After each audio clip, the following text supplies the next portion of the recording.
Mga kababayan, nandito naman tayo sa Bata. So, tatalakayin natin, alamin natin kung ano ang tunay na busis ng mga OFW tungkol kang former President Rodrigo Roa Duterte. Paano kami? Grena po. Brenda, so takasaan kayo sa Pilipinas? Dumaguete. Oh. So, bisnak din siya. So, anong masabi mo sa former President natin? Yung love mo ba siya o ano? Of course, we love Tatay Digong kasi marami talaga siya nagawa sa Philippines ng term pa niya. So parang nakakalungkot na ganun yung nangyari sa kanya ngayon. Okay, yan ang malaking kamalian na ginawa ngayon sa administrasyon na to ni BBM. Malaking tulong sa kanya si Duterte dati sa pagkumpanya niya. Totoo lang. Ngayon, ganyan pa ang ginawa niya sa kanya. Wala siyang, lahat naman nasasabi, wala siyang utang na loob eh. Si BBM na yan. Kaya kami mga OFW dito, talagang naghihinakit sa nangyari sa ngayon. Ang nangyari kay former President Duterte. Unang-una yung passport na 10 years, siya ang gumawa sa amin yan. Napakalaking tulong sa amin. Ngayon, lahat ng OFW, walang takot lahat na kahit maiwan yung mga anak nila dati dito sa Pilipinas. Ngayon, nag-alala na kami lahat. Kaya, pabalikin na lang si Duterte para walang gulo. Tapos na ang lahat. Pabalikin si Duterte, pabalikin. Maraming salamat, sir. Maraming salamat, sir. Ano sabi mo? Dapat yung mga yung may warrant of arrest ba tayo yung dinakip siya? Yan ang tanong, may warrant of arrest ba tayo? Wala. May jurisdiction ba tayo sa Pilipinas?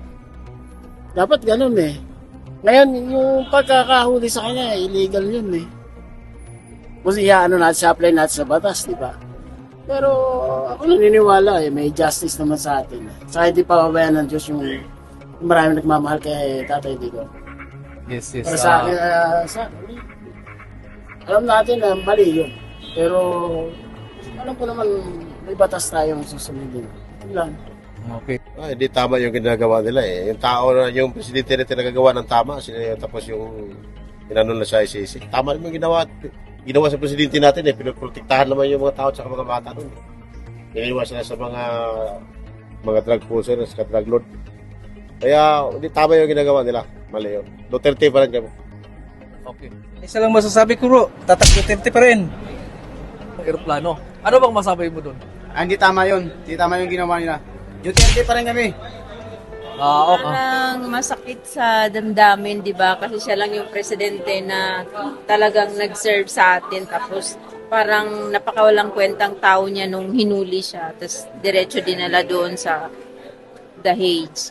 Oh. Yun lang. Parang nasasaktan kami. Kaya nga pinapanood namin yung live na hearing niya. Oh.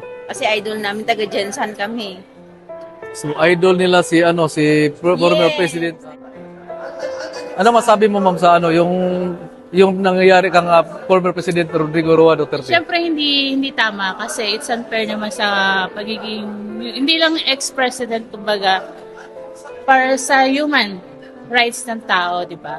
Dapat first sa Philippines muna siya detained. And after that, kung talagang kailangan siya ilipat, saka siya ilipat.